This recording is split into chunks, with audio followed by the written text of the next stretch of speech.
You're Grady.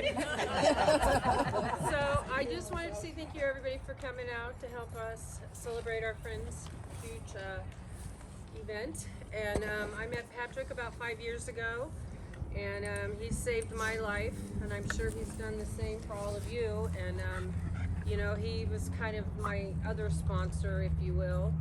And I was telling somebody a story earlier when I first came home, and was telling my husband about this guy Patrick, you know, and he was like ready to get out of the chair and run down there, and I'm like, honey, No, not that. he got sober when Nixon was in office. just take it down a notch, you know?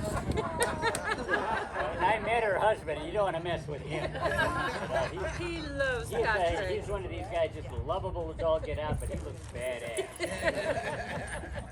So I just wanted to say thank you and congratulations, and you've been so wonderful for all of us, keeping us sober and making positive changes in our life, and doing it so gracefully and walking the walk and talking the talk. I say to myself sometimes, 50 times a day, my ego is not my amigo. You know, I have a list. I should have brought it at home of my Patrickisms, but they're all true. So I just want to say thank you, and we love you. And May's going to say a little something. You have to hold the zero. I wanted to give you that. I'll hold the zero. So Pat, when you moved here, how many years ago? A little over 10. A little over 10. Boy, you came into Penn Valley meeting and just gave us all words of wisdom, and we all needed it, probably. Probably stale at the time. We all You guys needed it. listen, baby. But yes, we did. We listened at the beginning. No, in the beginning. But anyways, we just wanted to say happy birthday and what a joy it's been to have you in our community and part of my family with Jim. You were Jim's sponsor, and you're here. Maybe I'll say a few words of gratitude. Let's see that shiny chip. Well, why don't we pass it around and you can rub it up. Yeah. Rub it up.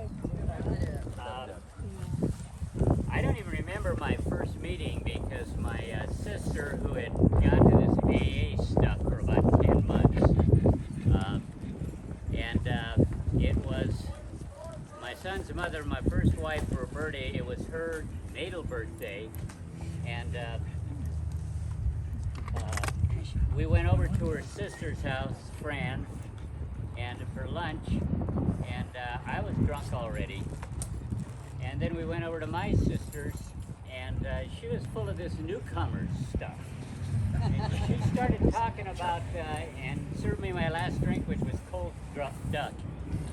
And she started talking about the way newcomers feel when they first come in, with that hole in your gut, and the cold wind running through, and so scared that people are going to find out how scared you are, but you can't hold up your bravado act anymore. And I must have identified through the alcohol, what have you, because she asked if I wanted to go to a meeting, and I guess I said yes. And this was in Highland Park, which was the first suburb of Los Angeles. And she had somebody come and take me to my first AA meeting, the Yosemite group, which still goes on in Pasadena. And my sister and I split a pitch at that group a year later, and I said that my first meeting was Manhattan Beach, because that's the first one I went to under my own power, so to speak. And she got me afterwards and said, Patrick, your first meeting was here. So my being in this program is none of my doing, but my sister 12-stepped me, and you know, us proud Irish people, we don't air our laundry, so she was my sponsor until I was able to get a sponsor who was probably a little bit crazier than me, but he was running his crazy through some kind of a filter, and it was coming out like passing for normal. And I never could pass for normal, for Christ's sakes, you know. I had to jump up and down and be the clown or what have you, and I didn't know how to just be, you know, part of the herd until I got to this particular program. And you people, and it is a we program. I got some friends here from NA, and there are 17 we's in the steps of Narcotics Anonymous. I kind of went to school on AA with a few we's that had, and it is I can't and we can. So this really is a celebration of a process started by a couple of drunks many, many years ago, of one drunk talking to another, sharing their experience and their strength and their hope. And it is probably the most successful movement that's ever come out of this country. We are everywhere. We're in every country. I had a friend of mine, Bob, who was part of the NA organization, and his last job was to establish Narcotics Anonymous in Czechoslovakia. So we are everywhere, and why we stay bonded is through the traditions that evolved out of how the hell do you keep a bunch of drunks and addicts to be able to do anything, for Christ's sakes, because we all are narcissistic to begin with, and I want it my way. Or if we're Al-Anon candidates, we're controllers. You know, we want to fix everybody while we're deteriorating and having heart attacks and all the rest of that shit. That's the survival machinery, is the illusion of control. So again, I really love you guys. You're my friends, you're my neighbors, you're my trainer over there. Buddies, friends, but most of all, we're in the fellowship of the Spirit. This process gave me the ability to explore what I didn't know I didn't know through the steps, and then arriving at the 12th step, realizing that we've had a spiritual awakening. We can rise above the addictive process that got us here to begin with through, in my case, it was the gift of desperation.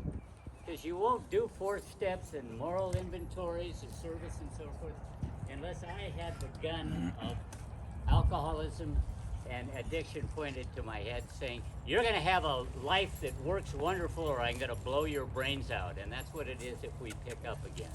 So again, I love you all. Thank you so much for being here. Enjoy each other.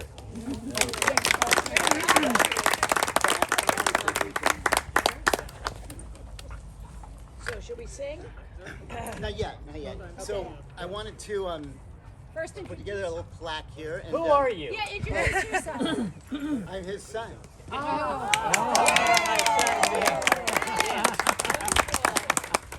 So, couple.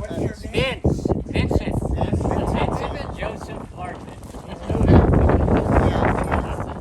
So, the story that comes up for me is just Dad and authenticity. So, maybe people know, maybe people don't know, is that he used to run these drug and alcoholic chemical dependency centers, and the pattern was always kind of the same. He had this great reputation for sobriety, integrity. Always, people sobered up around him. Places where you're going downhill, they'd give him a buzz. Hey, we want you on. And his first statement would be, yes, I get that, but I am a commitment to sobriety. You're going to be a commitment to the purse strings. We're going to start off, you're going to give me carte blanche, and then we're going to clash. And no, we really, blah, blah. And then he would, throw out all the processes that were, drug dealings going on and all that kind of stuff. And he'd get this thing cleared up, and they'd get, people in, and he'd get rid of the folks that were just not a commitment to sobriety, and they'd get this thing rolling, they'd fill up the beds, and sure enough, they would pull it out. We'll take it from here. And just like clockwork.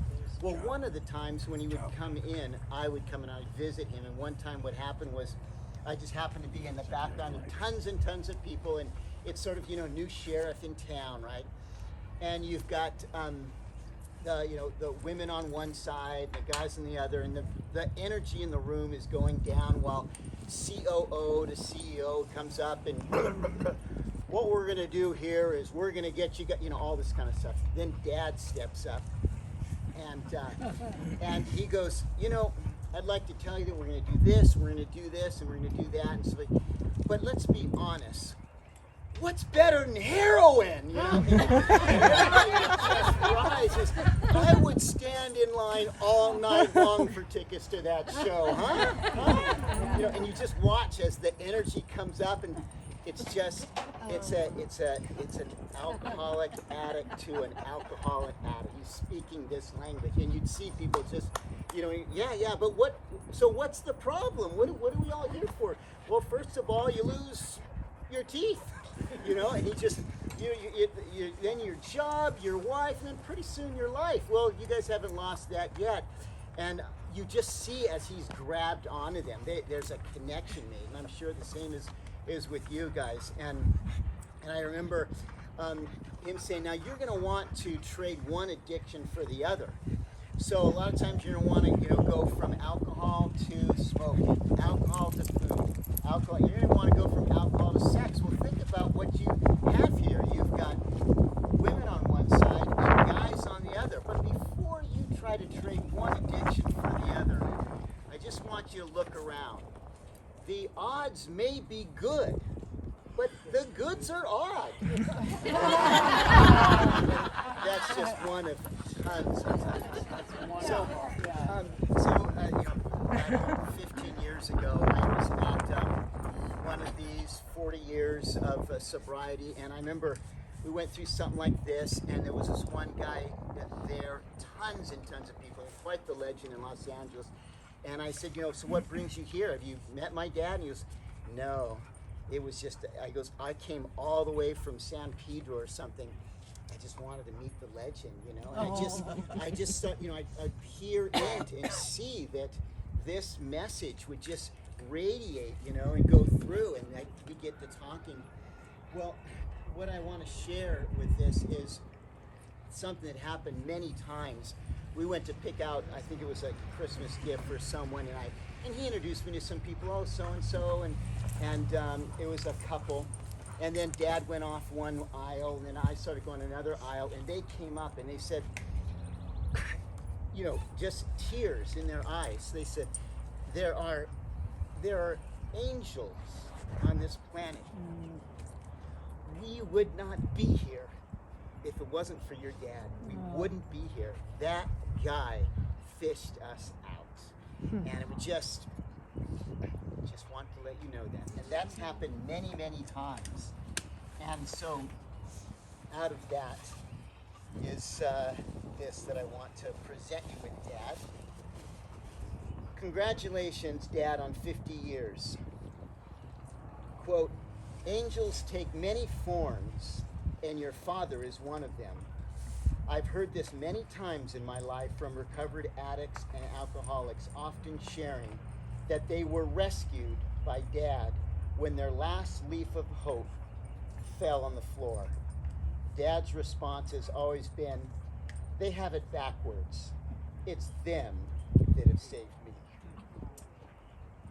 That I could be so wise, so humble, so gifted to live such a rich life and leave such a legacy, Dad, I would have arrived. From all of us lifted by you, thank you. I love you.